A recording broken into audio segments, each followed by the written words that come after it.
So yeah, come on. We can begin. Turn down the house lights? If that's what you usually do. Yes. Or however you normally. Yeah, that is 7.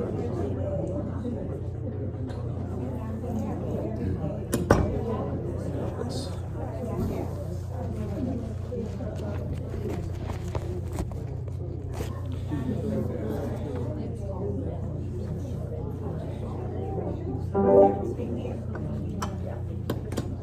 Welcome. Oh, thank you. Welcome, everyone. Important announcement, Oh, yes. and then I'll turn it over to you. Okay, hello, good evening, everybody. I'm Aurora, for those of you who don't know me. I have a very important announcement for you guys, and then I'm going to turn it over here. So, in the event that a fire alarm sounds, please remain in the auditorium until directed by me on when and how to exit. Please exit in an orderly fashion and do not use the elevators, broken or not. And once outside, go to the red pole. If you have not done so already, please silence your cell phones so everyone can enjoy the entertainment tonight. The air is on, so it should cool down a little bit. I know we got a lot of heat from bodies in here, and then I'm gonna shut the doors behind us, so it'll be a nice ambiance for you guys. But we have the wonderful entertainment here tonight, so I'm going to turn it over to him and let him introduce himself, and you guys can enjoy.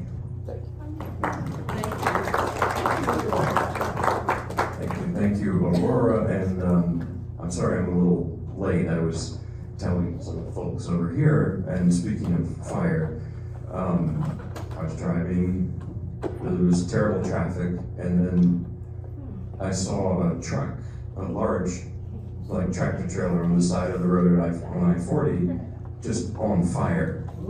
And so just pray for whoever was driving it. It really looked bad. So, but anyway, I will begin. So let's to the music now. What I'd like to do to start is what I usually do is I play some sort of an improvisation for you, and the different ways to do this. I believe in improvising because us classical folks, we used to do that 200 years ago, and then we stopped somewhere along the way. Well, that's nice. We stopped. And in jazz, they improvise all the time. But I need a little help from you. Here's what we'll do today, a little different from the past. Any volunteers? You don't know what you're volunteering for? Anybody? Just take a chance. Okay, so I'm going to ask you just for a title of this improvisation. And it can be anything. It doesn't have to be, it can be mundane, it can be silly, or it can be serious, whatever you think. Rock bottom off. Oh, she raised her hands. Shoot the stars. Shoot the stars. Okay, and I like it. And then what I'd also like from another volunteer is a little bit more detailed description of what you want. Shoot the stars. Anything to add? Yeah. Blue moon. Blue moon, oh, blue moon. Okay. I'm not gonna actually quote the song Blue Moon, but so a little Gustav Holst, the plan is okay. I'll do something with it. I don't know if it's gonna sound like those things, but I'll do my best. So, but that's the title and the subject. So.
Thank you. I don't know if that sounded outer spacey, but that's what I was going for. Now, to begin the real music, I guess that's real music too, but today's program, it's a little bit dark like the room, and so it's fit, and it's all based on Paganini. In the past, I've done some things here based on Paganini. I don't think I've done, maybe some of these pieces I've done, but definitely at least half of them are new since the last time we met a few months back. And I'm concluding this violin theme. So, a proper violin program has to have Paganini in it. And so let me tell you, or retell you a bit of what Paganini, who he was and what he was all about. He lived, like Beethoven, he lived at the end of the 18th century, into the 19th century, died about 1840, about that time. And like Beethoven, he led this big musical change. This was not just the music was changing, culture was changing radically. You had the American Revolution first, and then the French Revolution, and pretty much the monarchies were falling. The age of enlightenment was sort of changing into something else. And it was just that Napoleon came about after that, so the world was just changing in a radical way. And so Beethoven is part of that musical change, and Paganini too, I would say. Paganini was somebody who upset a lot of conventions or conventional folks. He was more like a rock star of nowadays than a classical musician maybe at that time, even the way he looked and the way he conducted his life. As one writer said, he was definitely not a person of great moral character necessarily. That's an understatement. His music was like the Big Bang. That's what Ivry Gillis described Paganini as. He's like the Big Bang. He just came out of nowhere. His style was just this electrifying thing, and everything was affected by it after. So the people who despised Paganini, they thought he was possessed. Just as people thought Robert Johnson, the blues musician, was possessed, in the early 20th century. So it's an old myth, it's an old trope to say that. But then the Romantic generation, people like Schumann, like Liszt, they idolized Paganini because they saw the seeds of their styles in him. And so it was Schumann, actually, before Liszt, before anybody, in 1832, who took some of Paganini's caprices and arranged them for piano solo. The caprices are for violin solo. And funny enough, there's 24 caprices. Schumann did 12. Maybe he didn't finish it. I don't know, maybe he wanted to arrange all 24, but for whatever reason he did 12. And what I'm going to do tonight is just play 2 of them. These are relatively new for me, so I didn't play them here before. I played others of these Schumann arrangements. But at any rate, Schumann, I believe, was the first of the Romantics to really take Paganini's music and reshape it into piano music. And in doing so, I think he found his voice, Schumann. In other words, by, let's call it translating, it's like translation in literature, He finds his own style.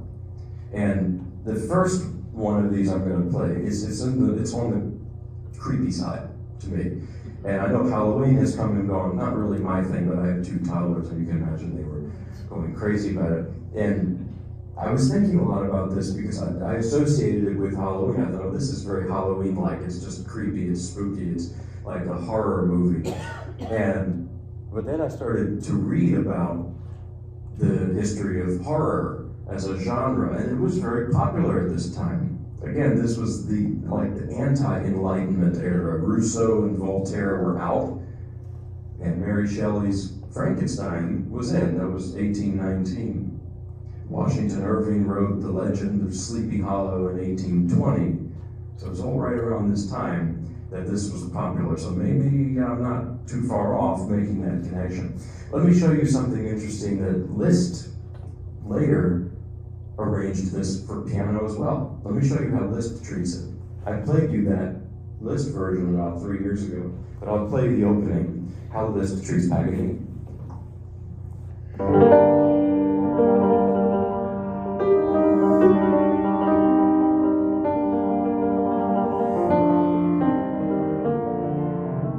Just to give you a little snippet of it. Here's how Schumann does treats the same Paganini caprice.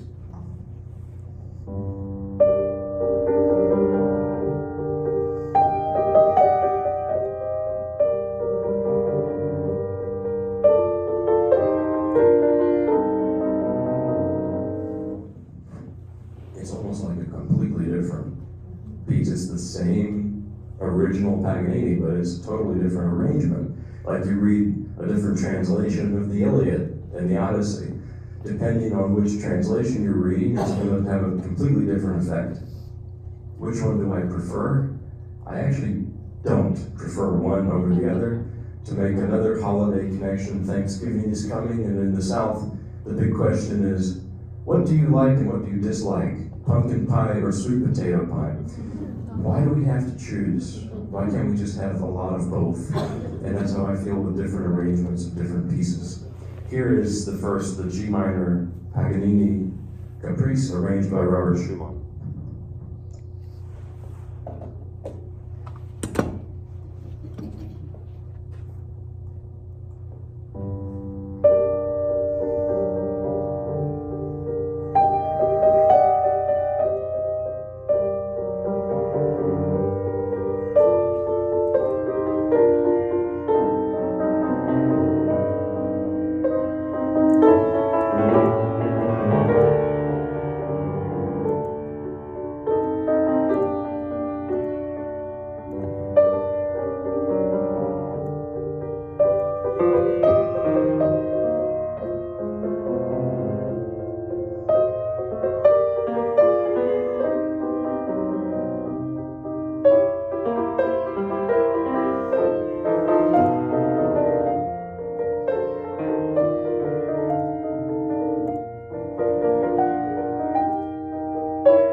it's just a little unsettling, or more than a little unsettling. And the next one is much more extroverted in a way. It's over the top.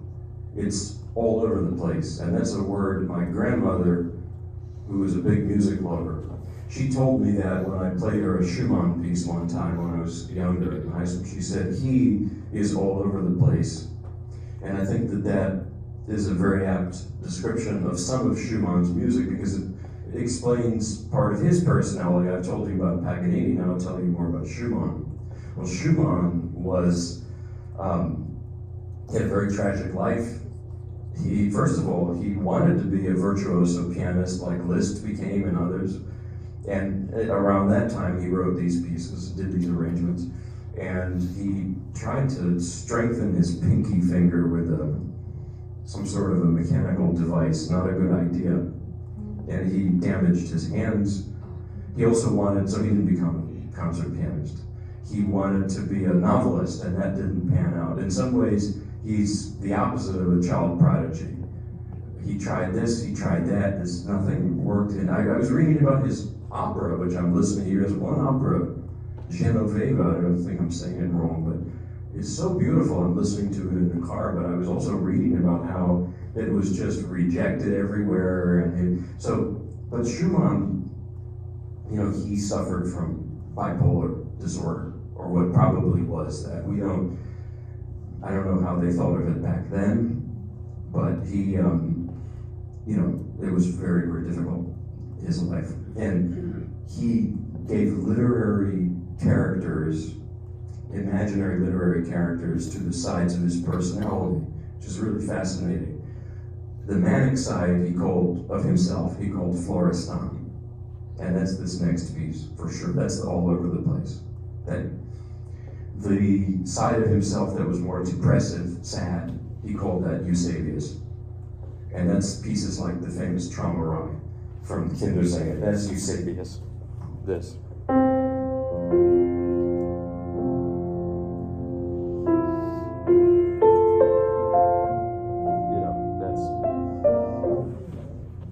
That's for sure Eusebius. He would even write in the sheet music F or E to tell us what he was talking about. And so this, even though this is a Paganini arrangement, this is definitely the first Florestan character. It's pretty wild. So.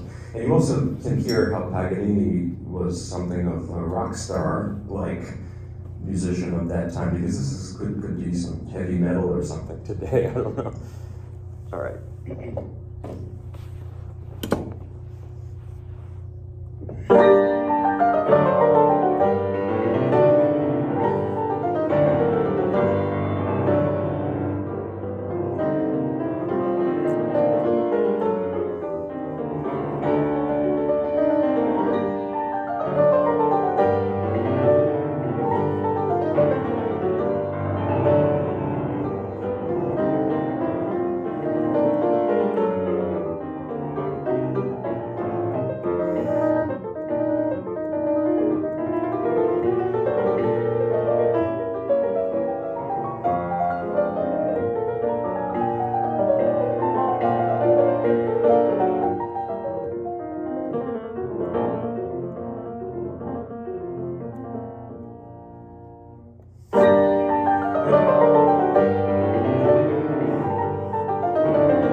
tonight this pretty long piece in 2 parts, and then I'll have not very much after that, you know.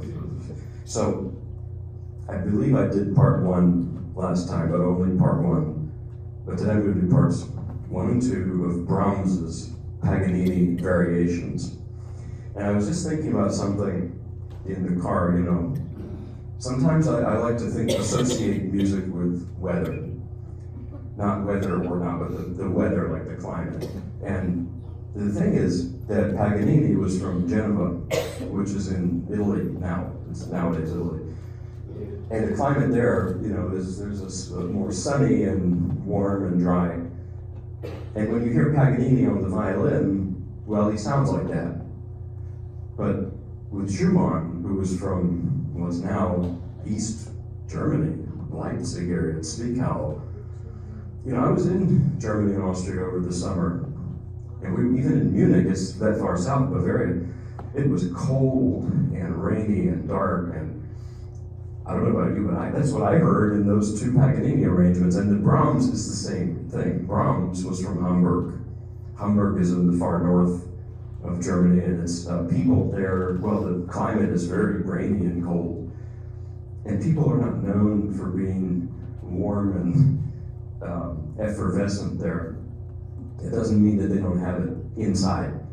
That's the thing. They do. I mean, and Brahms was like that. From all accounts, he was not the friendliest person if you didn't know him. But once you got to know him, he was just a very warm and engaging person. I think of him as a person and his music as something like a prickly pear. And sometimes it's hard to get past that. It's difficult sometimes. But once you do, there's so much depth and so much richness in his music. It reminds me of a story. Brahms and Tchaikovsky sort of hated each other for most of their lives. Tchaikovsky called Brahms's music dusty old stuff, which is not completely all. I mean, Brahms was obsessed with the past. He was obsessed with Beethoven and with music before Beethoven, the Renaissance. He was almost like a scholar of that music. And Tchaikovsky was more just writing these glorious melodies that are very memorable. I love both composers, by the way. I don't have a preference, I just can't. But Brahms's response to Tchaikovsky's criticism was that passion without technique is like a dry, dead reed floating in the wind. That's a pretty creative insult. However, they met later in their lives, and they both were fond of drinking, and they had a few together, and they became good friends after that. So it's funny how those things go. So Brahms wrote these variations in 1862-63, so he was about 30. He was born in 1833. And as a young man, Brahms was looking for some musical advice. So he actually showed up to the home of Robert and Clara Schumann. You deserve Robert Schumann. Knocked on their door. He had his 3 piano sonatas in his, ear, maybe a toothbrush or something. And they pretty much adopted him. And he lived with the Schumanns and absorbed their musical, approach. So he takes a lot from the Schumanns, both the Schumanns. And there's this story, I hate to sound like People magazine, but you may have heard that there was this sort of a rumor of a love triangle between young Brahms, Clara Schumann, 20 years his senior, and Robert.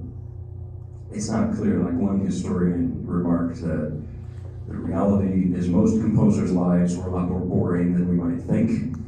But what happened is, soon after Brahms sort of moved in, Robert Schumann's health deteriorated and he was institutionalized. And Brahms was actually helping Clara, and they had 7 children with Robert Schumann. He was helping the family out. So was there a romantic thing going on? Probably not, but were there some feelings, unrequited feelings? Most probably yes, because we have their letters that they wrote. So that is more likely what it was. And I think you hear that in Brahms's music. There's a melancholy, a feeling of longing and a loneliness, because Brahms was kind of a loner. most of his life. He was a loner, he was always living alone. So, anyway, that's just wanted to address that. There's a movie about this love triangle. It's from the 40s. Katharine Hepburn played Clara Schumann, you know. Maybe I'll watch it one day. So, but at any rate, about this piece, Brahms takes the famous 24th Caprice by Paganini, and he just does these variations. It's like he's obsessed with the idea because he wrote 2 whole books of these variations. It's not an arrangement like Schumann did because he presents that theme and then he just goes off with it. It's really his own composition based on that. Brahms wrote these pieces as finger exercises originally. I call them sadistic finger torture. Actually, I developed a pain in this finger over the summer playing book 1. I had to go to the orthopedist, and the orthopedist said, "What's bringing you here?" I said, "Brahms is bringing me here." So there was that, but I've reconfigured a few things. But he liked how they sounded, these exercises, and he turned them into concert piece, but it's just gnarly to play. Unbelievably difficult. So, finally I want to say about Brahms, to me, I've mentioned this Brahms is a paradox. The ultra serious and the whimsical, he's just a paradox, a prickly pear. Even the way Brahms looked in photographs, it's like 2 different people. As a young man, well, imagine Brahms in your mind. You've probably seen pictures of him, and he looks something like Santa Claus, with the big beard and the cigar, and that's how he looked in his later years, but as a young man, he couldn't grow a beard until he was in his 40s. He looked very angelic, and, he looked very different. And I was driving through South Carolina with my family. I saw a guy on a Harley Davidson at a rest area, and he just looked exactly like the older Brahms, with the beard, and I wanted to, I was about to go tell him, and my wife literally grabbed me by the neck. You might not get the reaction that you're expecting from this guy. So, anyway, here's the book 1 of the Paganini Variations by Brahms.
part one, but part two is a little shorter.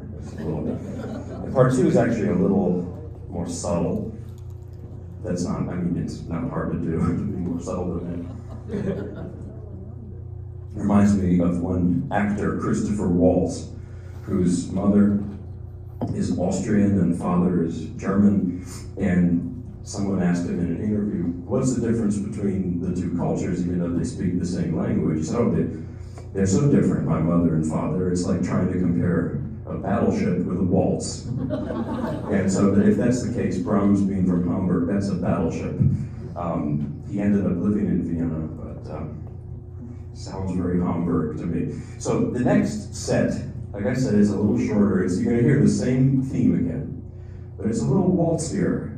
It's a little more subtle. It's a little more melancholy. Look at this variation here. I mean, listen to it. It's it almost sounds like the Brahms lullaby, you know. And then there are these moments, like towards the end, you have this Leon Russell-like thing.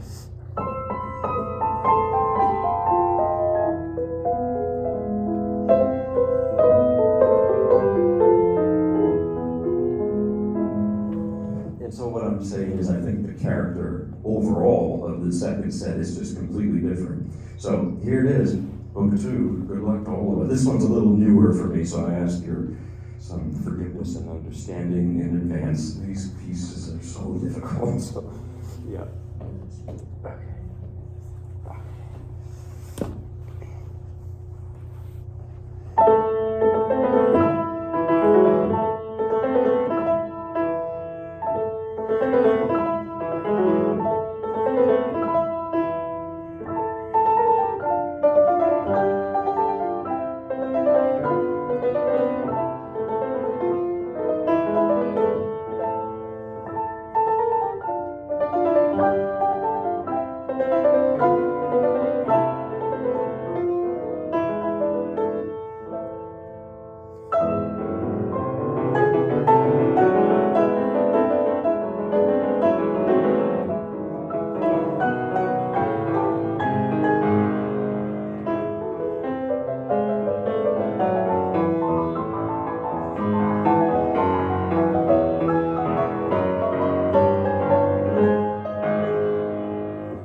couple very short things, gospel, but I want to do a very short excerpt from Rachmaninoff's Paganini Rhapsody.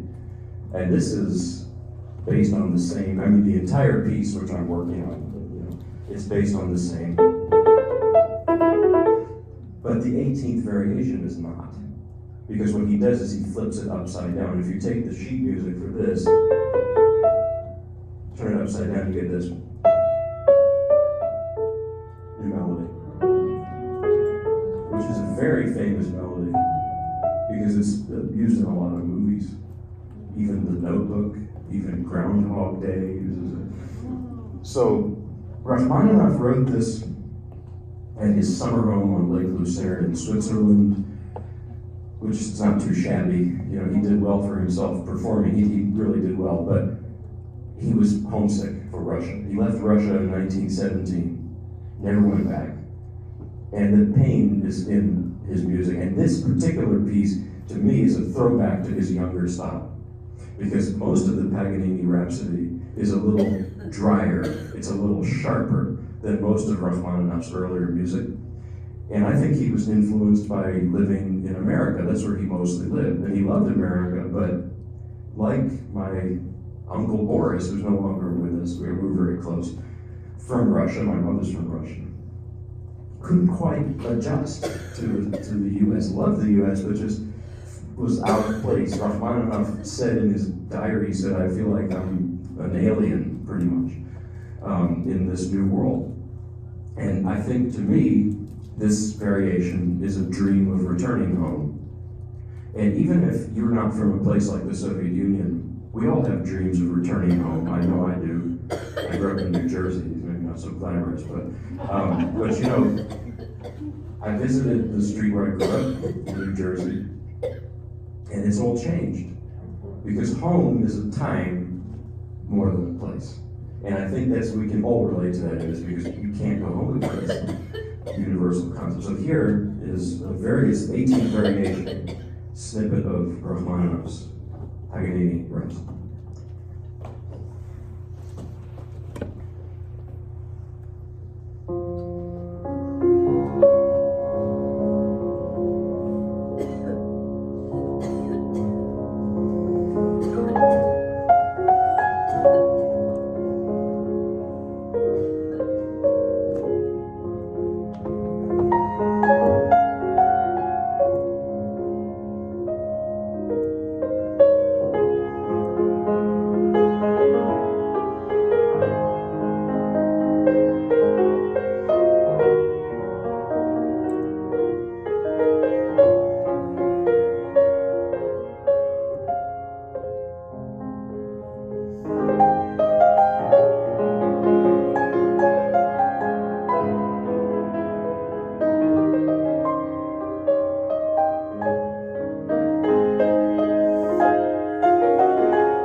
I'm going to just close with one gospel, because I don't want to overstay my welcome here. This is, well, I mean, you know, if you need to go somewhere, I don't want to keep you. This is a long title, Lord, Build Me a Cabin in the Corner of Glory Land.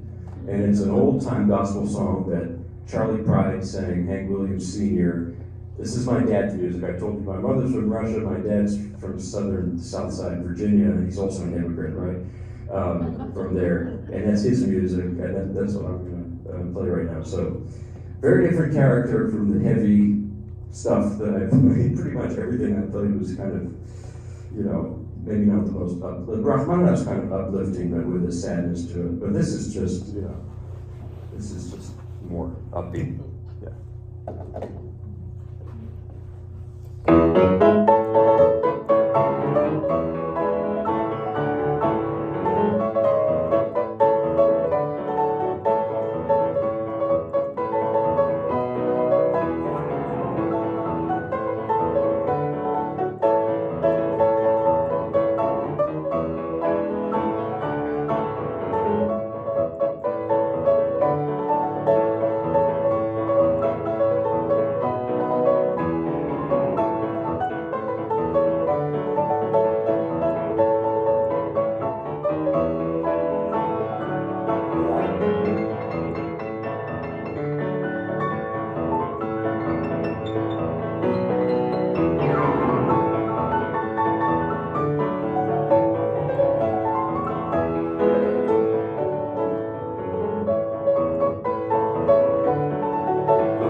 Another one gospel. If you need to go, it's okay. This is, I want to do one that I love very much. This is Will the Circle Be Unbroken?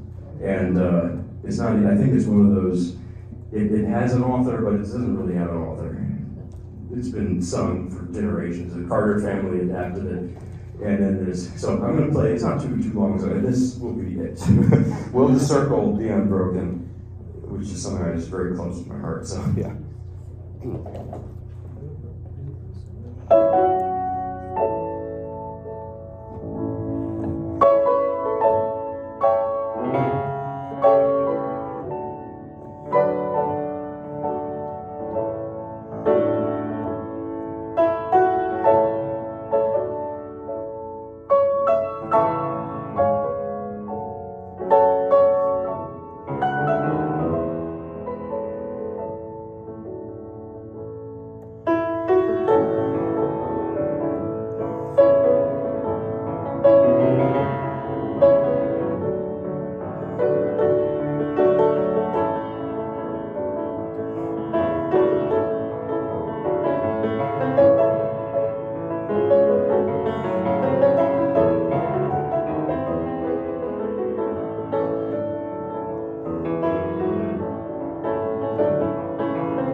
up there. Absolutely. Oh, sorry, I just